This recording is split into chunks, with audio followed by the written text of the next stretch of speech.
여기서 이제 인간 동물원이라고 얘기를 할 때에는 앞서 말씀드렸던 박람회와 같은 전시에서의 그 식민지 전시의 연장선상에서 이것을 이제 봐야 된다라는 것이죠. 그래서 지금 보고 계신 그 사진들이 전부 이제 인간 동물원 당시에 이제 기록들이고 만들어졌었던 이제 대중적인 엽서들의 사진이라고 할 수가 있습니다. 그래서 뭐 원주민을 따로 우리를 만들거나 아니면 동물원 내 전시를 하거나 민속촌과 같은 원주민 촌락을 따로 구성을 하거나 해서 거기에 살아있는 사람들이 그들의 이제 전통적인 삶의 방식들을 이제 재현을 하도록 하기 위해서 전시를 했었던 거고, 이거는 기본적으로 유럽에서 엄청난 그 대중적인 오락으로 인기를 끌었었다라고 할 수가 있습니다. 그리고 이게 뭐 점점 퍼져나가서 이제 전 세계적인 흥행물이 되는데요.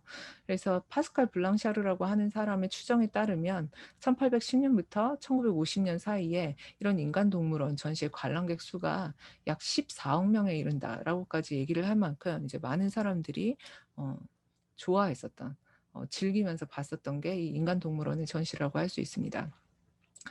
근데 실제로 이제 우리가 디오라마 전시 기법에 대해서 얘기를 했지만 이 인간동물원 전시는 일종의 살아있는 디오라마였다라고 얘기를 할 수가 있고요. 어떤 학자는 이렇게 평을 합니다. 인간이 동물원에 전시되었었던 이런 역사적인 일들은 인종적인 편견이 전혀 질문에 붙여지지 않았었던 19세기 후반의 공공오락이었었다라고 얘기를 하죠.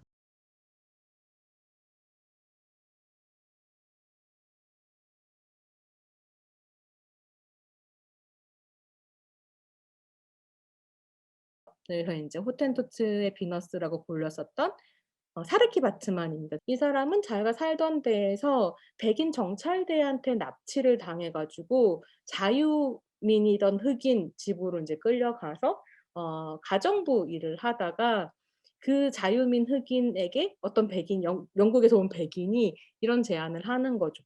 "얘가 영국에 가면 어마어마하게 인기를 끌 거야." 이러면서 인제 "데리고 가서 팔자." 이렇게 이야기를 하게 됩니다. 근데 왜 그런 제안을 하게 됐었냐면 아까도 말씀드렸던 것처럼 그 코이코이족 여성들이 둔부경화증 때문에 엉덩이가 굉장히 크고 그다음에 생식기도 굉장히 커 보였었던 거죠. 그리고 이것들을 본 백인들이 자신의 본국에 돌아가서 "남아프리카에는 이런 여자들이 있다."라고 엄청나게 또 성적으로 대상화하고 그 흑인 여성에 대한 어떤 성적 판타지에 기대어서 그 이야기를 막 판 거예요. 그래서 바트만을 데리고 가면 "장사가 될 거다."라는 식으로 인제 이야기를 했었던 거고 실제로 인제 영국에 왔을 때에는 엄청나게 흥행을 하게 됩니다. 그래서 런던에만 있었던 게 아니라 나중에는 파리로 팔려가게 되고 파리에서 사망을 했을 때 더 인제 끔찍하게는 뭐 앞에 것도 이미 끔찍했기 때문에 더 끔찍할 것도 없죠. 사망하고 난 다음에는 이 백인 의학자들이 이 여자의 신체를 해부해 보고 싶어 하는 거죠, 그 과학적인 호기심 안에서. 그래서 해부의 대상이 되고 그다음에 박제의 대상이 돼서 파리 인류학 박물관에 187 년간 전시가 되어 있었다는 거죠.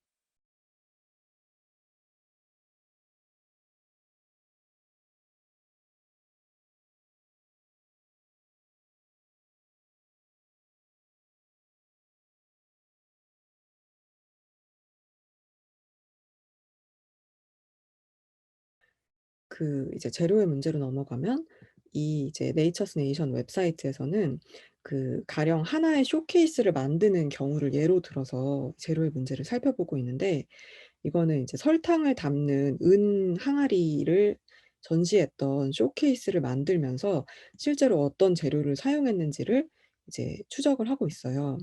그래서 여기 보시면 고밀도 폴리에스틸렌, 뭐 면직물, 경량 중밀도 섬유, MDF, 뭐 실리콘, 플렉시글라스, PVC 시트 이런 것들을 사용했는데, 아까 크레이트를 만들 때 여러 가지 재료를 사용했던 것과 마찬가지로 이 쇼케이스를 하나 만드는데 굉장히 많은 재료가 사용됐다는 거는 이게 이제 나중에 재사용하지 못하고 폐기할 때 재활용할 수 없다는 것을 의미하기도 합니다. 그래서 이런 것들도 염두에 두고, 물론 작품의 보호나 뭐 항온 항습이나 이런 것들을 위해서 꼭 들어가야 되는 재료도 있겠지만, 그렇지 않은 경우에 재료를 최대한 일원화하는 것도 또 '탄소 발생을 줄이는 데 일조를 하지 않겠나?' 그런 생각도 들었어요.